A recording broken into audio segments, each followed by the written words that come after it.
विद्यार्थी मित्रांनो, आपण पेरिमीटर अँड एरिया या टॉपिकवरचा हा आपण तिसरा व्हिडिओ पाहतोय. या व्हिडिओमध्ये आपण area of right angle triangle ही कन्सेप्ट आपण डिस्कस करतोय. सुरुवातीला area of right angle triangle ही कन्सेप्ट डिस्कस करण्याच्या अगोदर हा राईट अँगल्ड ट्रायंगल काय प्रकार आहे याच्याबद्दल आपण चर्चा करू. राईट अँगल्ड ट्रायंगल याला आपण मराठीमध्ये म्हणतो काटकोन त्रिकोण. आता सुरुवातीला तुम्हाला कोणाचे प्रकार माहिती असेल बघा. कोणामध्ये आपण पहिल्या सुरुवातीला मुख्य तीनच प्रकार, मुख्य म्हणण्यापेक्षा सुरुवातीचे तीनच प्रकार आपण विचारात घेऊ. लघुकोन, काटकोन आणि तिसरा घेतो तो म्हणजे विशाल कोन. याला आपण इंग्लिशमध्ये काय म्हणतो? लघुकोणाला म्हणतो ॲक्यूट अँगल, काटकोणाला म्हणतो राईट अँगल आणि विशाल कोणाला म्हणतो ऑब्ट्यूस अँगल. मग याच्यामध्ये या तीन कोणांच्या नावावरूनच त्रिकोणाचे सुद्धा तीन वेगवेगळे प्रकार पडतात. म्हणजे त्रिकोणांचे कोणांच्या मापावरून जे तीन प्रकार पडणार आहेत, तर ते तीन प्रकार आहेत. त्याच्यातला पहिला जो प्रकार आहे तो म्हणजे ॲक्यूट अँगल्ड ट्रायंगल, त्याला आपण मराठीमध्ये आपण म्हणतो लघुकोन त्रिकोण. दुसरा आहे तो म्हणजे राईट अँगल्ड ट्रायंगल, याला आपण मराठीमध्ये काटकोन त्रिकोण म्हणतो. आणि तिसरा असतो तो म्हणजे ऑब्ट्यूस अँगल्ड ट्रायंगल, याला आपण मराठीमध्ये विशाल कोन त्रिकोण म्हणतो. आता याच्यापैकी आपला फोकस कशावरती आहे? हा राईट अँगल्ड ट्रायंगलवरती आहे. मग आपण हे दोन डिस्कस करण्याची काही सध्या इथं गरज नाही. आपण त्यासाठी त्रिकोणांच्या प्रकाराचा आपण एक सेपरेट व्हिडिओ बनवूया. तर याच्यामध्ये आपण राईट अँगल्ड ट्रायंगल हा डिस्कस करत असताना आपल्याला काय करायचं आहे, त्याची सर्वसाधारण आकृती तुमच्या डोळ्यासमोर असावी. ती समजा या पद्धतीची आकृती आहे. मी समजा याला जर पी, क्यू आणि आर असं जर नाव दिलं, तर याच्यामध्ये हा क्यू कोन हा 90 अंशाचा आहे. याचा अर्थ काय होतो की जे त्रिकोणाचे जे तीन कोन आहेत, तर त्या तीन कोनांपैकी हा जो क्यू कोन आहे तो 90 अंशाचा दाखवलेला आहे. बघा, the angle Q is right angle. आणि हा जर राईट अँगल असल्यामुळं जो पी आणि आर हे जे दोन कोन राहतात त्यामुळे यांच्या दोन कोनांच्या मापांची बेरीज किती व्हायला पाहिजे? 90 अंश व्हायला पाहिजे. मग याच्यामध्ये काय करायचं बघा, हीच मी आकृती थोडी मोठी काढतो. याच्यामध्ये आपण काय नाव दिलं त्याला बघा, पी क्यू आर नाव दिलं. या ठिकाणी पी क्यू आणि आर दिलं. या ठिकाणी हा राईट अँगल म्हणजे हा काटकोन आहे. मग याला आपण मराठीमध्ये म्हणतो कर्ण. काटकोनासमोरची बाजू, त्रिकोणाची जी काय बाजू असते काटकोनाच्या समोरची, त्याला आपण कर्ण म्हणतो. याला इंग्लिशमध्ये आपण म्हणतो हायपोटेनस. बघा, याला इंग्लिशमध्ये आपण हायपोटेनस म्हणतो. आणि उरलेल्या ज्या दोन बाजू आहेत म्हणजे बाजू क्यू आर आणि बाजू पी क्यू, तर या दोन बाजू म्हणजे काटकोन करणाऱ्या बाजू आहेत. The side Q R and side P Q R these two sides which are forming the right angle. ह्याच्यामध्ये काय करतात? ते काटकोन करतात. अशा ह्या दोन बाजू झाल्या. तर अशा पद्धतीने ही झाली आपल्याला काटकोन त्रिकोणाबद्दलची एक बेसिक इन्फॉर्मेशन. आता आपल्याला डिस्कस काय करायचं आहे? We have to discuss area of right angled triangle. So what is a formula to find out the area of right angle triangle? If we take example of this triangle P Q R, then we can mention this like as a triangle PQR in a symbolic form, and just we have to mention the area of right angle triangle. Therefore we can mention this like this, area of triangle PQR. So its reading is area of triangle PQR. Therefore formula to find out the area of triangle PQR. 5 we are writing here triangle PQR because this we are discussing the area of right angle triangle, and this triangle PQR is a right angle triangle. Therefore area of triangle PQR is equal to half times 1/2 into product of lengths of sides which are forming right angle. बघा, त्याच्यामध्ये which are forming right angle. ह्याच्यामध्ये काय करायचं आपल्याला थोडक्यात मराठीमध्ये असं असेल, त्रिकोण पी क्यू आरचे क्षेत्रफळ काय असायला पाहिजे? बरोबर 1/2 गुणिले काटकोन करणाऱ्या बाजूंच्या लांबीचा गुणाकार. हे आपलं मराठीमध्ये सूत्र असेल. आणि हेच जर आपण इंग्लिशमध्ये बघायला गेलो, then area of triangle P Q R is equal to half times product of lengths of sides which are forming right angle. ज्या बाजू काटकोन करतात त्या बाजूंच्या म्हणजे काटकोन करणाऱ्या बाजूंच्या लांबींचा गुणाकार, हे एक सूत्र झालं. आता याच्यामध्ये बघा, हा फॉर्म्युला तुम्ही वापरला तरी फॉर्म्युला करेक्ट आहे, पण याचाच वापर करून अजून एक आपण फॉर्म्युला कसा डिराईव्ह करू शकतो बघा. याच्यामध्ये आपण काय करूया, सुरुवातीला मराठीत जर आपण याचं डिस्कशन केलं तर बघा, या त्रिकोण पी क्यू आरमध्ये समजा मी हा जो खालची जी त्याची बाजू आहे किंवा बाजू क्यू आर त्याला आपण म्हणूया, हा जर मी समजा या त्रिकोणाचा पाया पकडला तर ही क्यू आर काय असेल त्याची, पी क्यू काय असेल त्याची उंची असेल. आणि जर मी पी क्यू हा त्याचा पाया पकडला तर ही क्यू आर काय असेल? उंची असेल. म्हणजे पाया यासाठी आपण इंग्लिश शब्द कोणता वापरणार आहे, बेस, आणि जी त्याची उंची आहे यासाठी आपला इंग्लिश शब्द कोणता असणार आहे, हाईट. बघा यासाठी इंग्लिश शब्द कोणता आहे, हाईट. म्हणजेच थोडक्यात हा पाया मानला आपण म्हटलं तर याला उंची म्हणावं लागेल, आणि हा पाया म्हटलं तर याला उंची म्हणावं लागेल. थोडक्यात काय तर याचाच फॉर्म्युला किंवा हाच फॉर्म्युला आपण वेगळा कसा लिहू शकतो, area of a triangle PQR is equal to half times base into height, असा सुद्धा आपण फॉर्म्युला घेऊ शकतो. याच्यामध्ये मग तुम्ही बेस हा पकडायचा की हा पकडायचा, इट डिपेंड्स ऑन यू. तुम्ही कोणताही बेस पकडू शकता दोन्हीपैकी. तर त्यामुळे याच्यामध्ये area of triangle PQR is equal to half times product of length of side of sides which are making which are forming right angle, हा पहिला फॉर्म्युला. आणि सेकंड फॉर्म्युला असेल 1/2 इंटू बेस इंटू हाईट. याच्यामध्ये हे दोन फॉर्म्युले झाले. आता याच्यापेक्षा थोडी जर वेगळी कंडिशन आली तर अशा कंडिशनमध्ये काय करायचं याचं एक आपण उदाहरण बघूया. याच्यामध्ये फक्त काय चेंज दिलेलं आहे बघा, take any triangle PQR, take QR as a base. याच्यामध्ये QR हा बेस घेतलेला आहे का दोन्हीमध्ये, हो दोन्हीमध्ये QR बेस आहे. PM is a perpendicular from P on QR, म्हणजे PM ही एक परपेंडिक्युलर काढलेली पॉईंट P मधून QR वरती, आणि याच्या ठिकाणी पण पॉईंट P मधून QR वरती PM एक परपेंडिक्युलर काढलेली. फक्त याच्यामध्ये we are getting two different conditions. First condition is that in first condition point M is in segment QR. जर तुम्ही याचं निरीक्षण केलं तर हा जो पॉईंट M आहे तो या सेगमेंट QRच्या मध्ये आहे किंवा त्या QR बरोबर त्याच्यावरती तो आहे. आता याच्यामध्ये Q आणि R च्या मध्ये M आहे. बघा मध्ये म्हणजे दरम्यान त्याचे M आहे. तर याच्यामध्ये काय होतं बघा, Q आणि R च्या दरम्यान M न राहता तो बाहेरच्या बाजूला राहतोय. म्हणजे याच्यामध्ये जर तुम्ही ते असं एक आपण लिहितो बघा Q M आणि R, म्हणजे याच्यामध्ये R आणि Q च्या दरम्यान M आहे, आणि याच्यामध्ये M Q आणि R याचा अर्थ QR च्या दरम्यान न राहता हा M एका दुसऱ्या बाजूला आहे, अशी कंडिशन आहे. मग याच्या कंडिशनमध्ये this is the first condition, this is the second condition. So how we can calculate the area of those triangles. आता याच्यामध्ये याचा एरिया आपण कसा काढू शकतो बघा, तर याच्यामध्ये फॉर्म्युला तोच ठेवायचा 1/2 इंटू बेस इंटू हाईट, हाच फॉर्म्युला ठेवणार आपण. याच्यामध्ये फॉर्म्युला चेंज होणार नाही, म्हणजे तो फॉर्म्युला पहिल्या कंडिशनमध्ये पण तोच राहील आणि दुसऱ्या कंडिशनमध्ये सुद्धा कुठला फॉर्म्युला राहायला पाहिजे 1/2 इंटू बेस इंटू हाईट. फक्त आता चेंज काय होतं बघा, याच्यामध्ये चेंज असा होतो की तुम्हाला याच्यामध्ये QRची लांबी दिलेली असणार आहे, याच्यामध्ये QRची लांबी असणार आहे, याच्यामध्ये PMची लांबी असणार आहे, याच्यामध्ये सुद्धा PMची लांबी असणार आहे, ती वापरून तुम्ही काढू शकता. पण ह्याच्यामध्ये फक्त एक लक्षात घ्या बघा, याच्यामध्ये QR जो पूर्ण आहे, याच्यामध्ये मी कलर चेंज करतो बघा, किंवा हा ब्ल्यू कलर घेऊ आपण. याच्यामध्ये हा जो पूर्ण जो QR आहे याची तुम्ही लांबी घेणार आहे तुम्ही याचा एरिया काढताना बेस म्हणून, आणि PM तर तुम्हाला जी लांबी दिली असेल ते तुम्ही घ्यालच. परंतु याच्यामध्ये बघा तुम्ही बेस हा इथपर्यंतच घेताय बरं का, Q आणि R हाच फक्त बेस वापरता. तुम्ही M आणि R हे डिस्टन्स तुम्हाला घ्यायचं नाही. याच्यामध्ये फक्त QRची लांबी घ्यायची आहे, आणि जो PM आहे तो PM तर फिक्स राहणार आहे, किंवा जी दिलेली लांबी ती आपल्याला घ्यायची आहे. म्हणजे याच्यामध्ये फक्त हे कन्फ्युजन करू नका की याच्यामध्ये आपण QR पूर्ण घेतोय, याच्यामध्ये सुद्धा फक्त QRच घ्यायचा आहे. जरी हा लंब हा या M बिंदू येत असला तरी आपण हा QR जो आहे तो पुढे तो सेगमेंट हा एक्सटेंड केलेला आहे आपण आपल्या सोयीकरता. त्यामुळं याच्यामध्ये MRची लांबी घेण्याची गरज नाही, याच्यामध्ये बेस QR घ्या आणि हाईट PM घ्या. So these are two different conditions, and the same formula we have to use in both the cases. म्हणजे दोन्ही बाबतीमध्ये आपल्याला एकच फॉर्म्युला वापरायचा आहे, half into base into area of that triangle is equal to half into base into height. Okay, जर हे सर्व आपल्याला कंडिशन क्लिअर झाले असतील तर आपण आता त्या पुस्तकामध्ये दिलेलं तुम्हाला एक एक्झाम्पल आहे, तर ते आपण बघू. एक्झाम्पल काय असेल बघा. एक्झाम्पल असं दिलेलं आहे की if the sides that form the right angle of a triangle are 3.5 cm and 4.2 cm long, find the area of triangle. आता ही जी गणितामध्ये जी कंडिशन दिलेली त्या पद्धतीने आपण एक आकृती काढू शकतो बघा. याच्यामध्ये जर मी हा राईट अँगल काढला, आता राईट अँगल काढल्यानंतर याला समजा मी ABC असं जर नाव दिलं, ह्याच्यामध्ये हा समजा राईट अँगल घेतलेला आहे. If the sides that form the right angle, जे अशा दोन बाजू की ज्या काटकोन बनवतात, तर त्या त्रिकोणाच्या बाजू किती आहेत बघा. एक आहे 3.5 म्हणजे 3.5 सेंटीमीटर, आणि दुसरी आहे 4.2 सेंटीमीटर.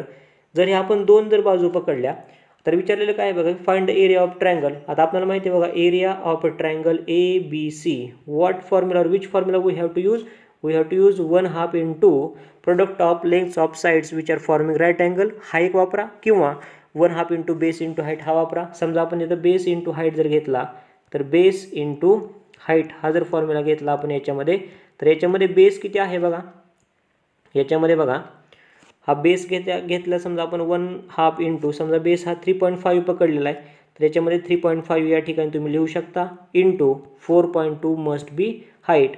सो देअरफॉर 3.5 इंटू, आता याने आपण 2ने भाग लावू शकतो बघा, बे 1 बे, बे 2 4 आणि बे 1 बे 2.1.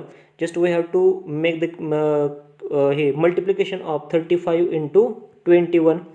21 5 105 म्हणजे हातच्याला 10 जातील, 21 3 63 आणि 10 73 म्हणजे द ॲन्सर मस्ट बी 735. आणि याच्यामध्ये 2 घरं उजवीकडे आहेत, म्हणजे 2 घरं आपण जर इकडे सोडले तर 7 पॉईंट बघा ॲन्सर करायला असेल 7.35 सेंटीमीटर स्क्वेअर और square centimetre must be the area of that triangle. Now we will discuss next example. If the base of a triangle is 5.6 cm and height is 4.5 cm, what is its area?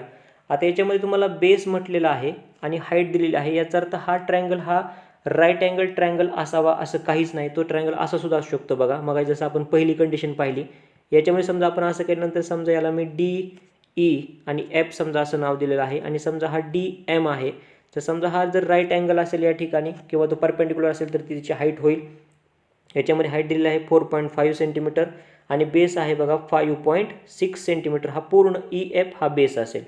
आता याच्यामध्ये आपण काय करतो बघा, area of triangle DEF हा जर area आपण घेतला तर याला 1/2 इंटू बेस इंटू हाईट, मी फॉर्म्युला नाही तर डायरेक्ट किमती टाकतो. 1/2 इंटू बेस किती आहे 5.6 इंटू हाईट आहे 4.5, म्हणजे याच्यामध्ये 4.5 मी आहे असं लिहिल्यानंतर जर आपण 2ने ह्या 5.6 म्हणजे 5.6ला जर आपण भाग लावला तर बे 2 4 आणि बे 8 16 म्हणजे 2.8 येईल. म्हणजे याच्यामध्ये तुम्हाला काय करायचं बघा, 45 गुणिले 28 हा गुणाकार करायचा आहे. तर 28 गुणिले 5 140 येतात, हातच्याला 14 येतील, 28 चोक 112 राहतील, 112 आणि परत 14 राहतील बघा. 112 आणि 14 म्हणजे 116 आणि 126 यायला पाहिजे हे, म्हणजे 126 आल्यानंतर म्हणजे 1260 उत्तर यायला पाहिजे. आणि याच्यामध्ये 2 दशांश चिन्हाचे 2 घर आहेत तर ते उजवीकडे सोडले आपण तर 12.60 आणि याला युनिट असेल सेंटीमीटर स्क्वेअर. 12.60 सेंटीमीटर स्क्वेअर और square centimetre must be the area of that area of that triangle. It's not necessary that this triangle must be a right angle triangle. So this triangle may be acute angle triangle or obtuse angle triangle. Now we will start practice set number 46. The first example from the practice set number 46. A page of a calendar is 45 centimeter long and 26 centimeter wide. What is its area? We have already discussed about the area of rectangle. So area of a rectangle is equal to length into breadth or length into width. So length must be 45 into 26. So you have to do just multiplication, 45 into 26 into 5 we will get 130. 130 आले म्हणजे हातच्याला 13 जातील. नंतर 26 चोक किती असायला पाहिजेत 104 आणि 13 म्हणजे 117 येतील. तर या ठिकाणी 117 जर आले तर हे उत्तर तुम्हाला 1170 म्हणजे 1170 and the unit must be square centimetre. याच्यानंतर पुढचं उदाहरण आहे बघा. याच्यामध्ये आपल्याला काय दिलेलं आहे, what is the area of a triangle with base 4.8 centimetre and height 3.6 centimetre. We already familiar with the area of a triangle is equal to 1/2 into base into height. So what is the base? 1/2 into base must be 4.8 centimeter and height is 3.6 centimeter. So here 3.6 we can write as it is into, जर याला आपण भागला तर याच्यामध्ये काय लिहावं, बे 2 4 बे चोक 8 म्हणजे आपल्याला 36 गुणिले 24 हा गुणाकार करायचा आहे.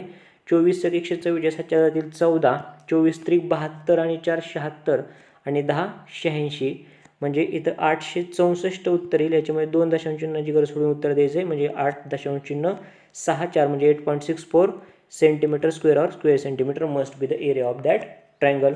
याच्यानंतरचं उदाहरण आहे बघा तिसऱ्या क्रमांकाचं. What is the value of a rectangular plot of land 75.5 metre long and 35.5 metre broad at the rate of 1000 rupees per square metre. ह्याच्यामध्ये असं विचारलेलं आहे की एक प्लॉट आहे तो रेक्टँग्युलर शेपमध्ये आहे, म्हणजे तो आयताकृती एक प्लॉट आहे किंवा एक जागा आहे, जमीन आहे.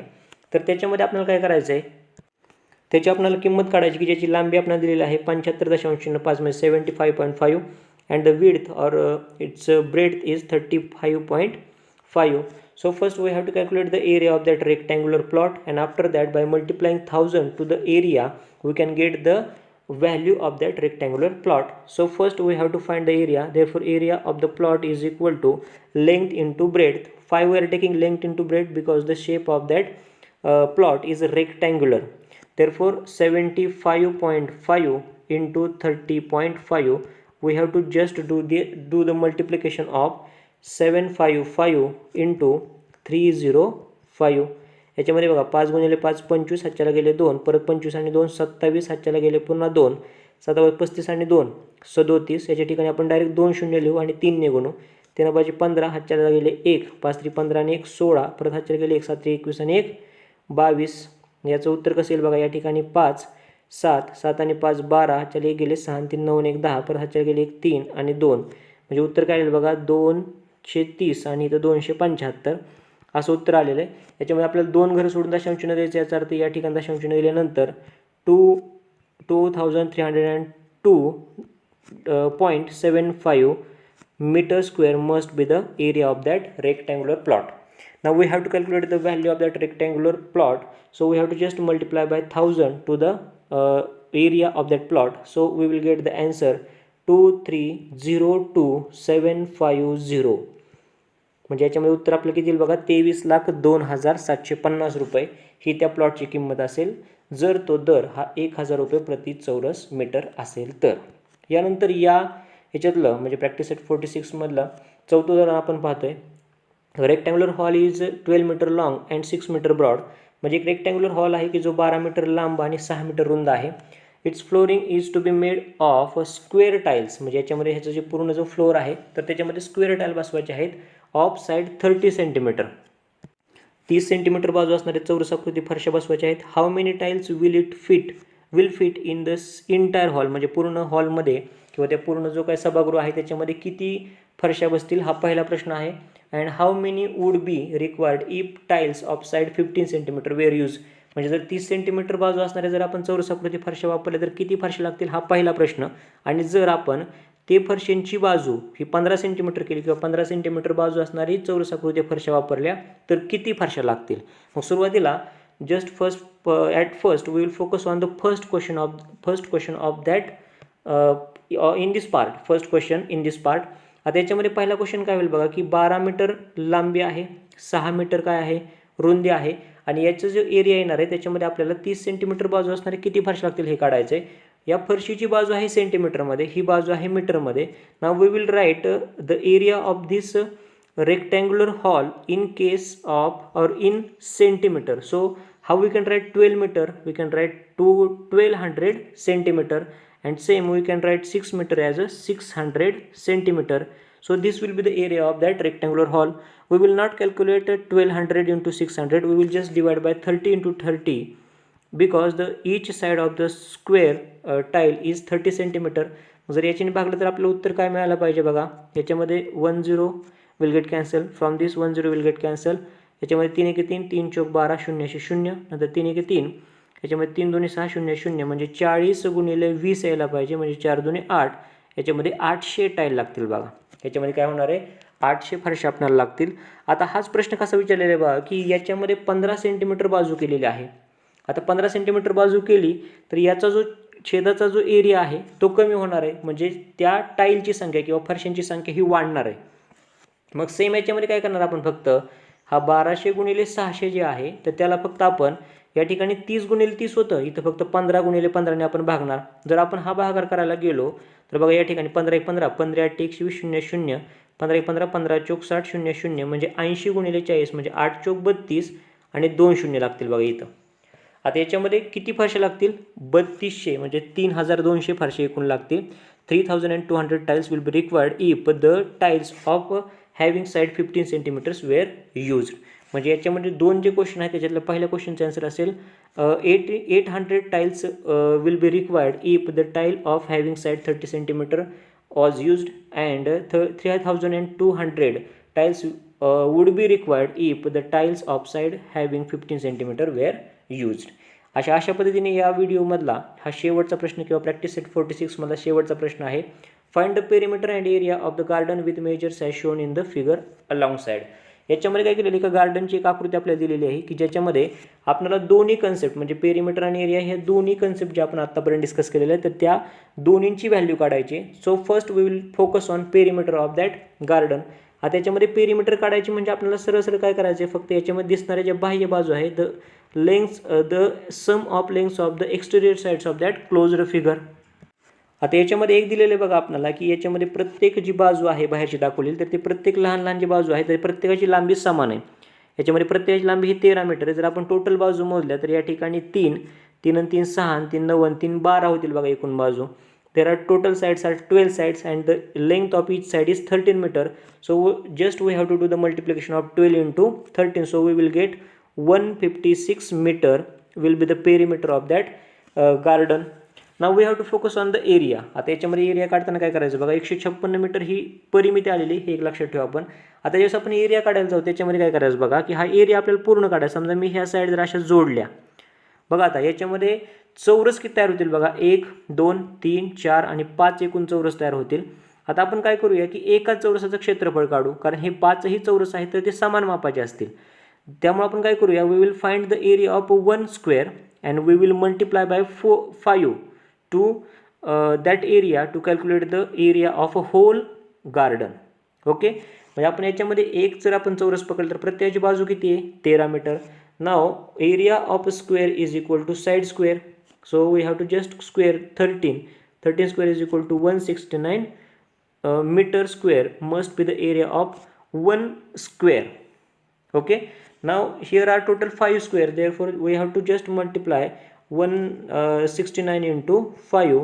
इथं 9 into 5 45 carry 4, 6 into 5 30 plus 4 34 carry 3, 5 into 1 5 plus 3 8 means 845 meter square must be the area of this garden, and whatever the perimeter we have found, that is 156 meter must be the perimeter of this garden.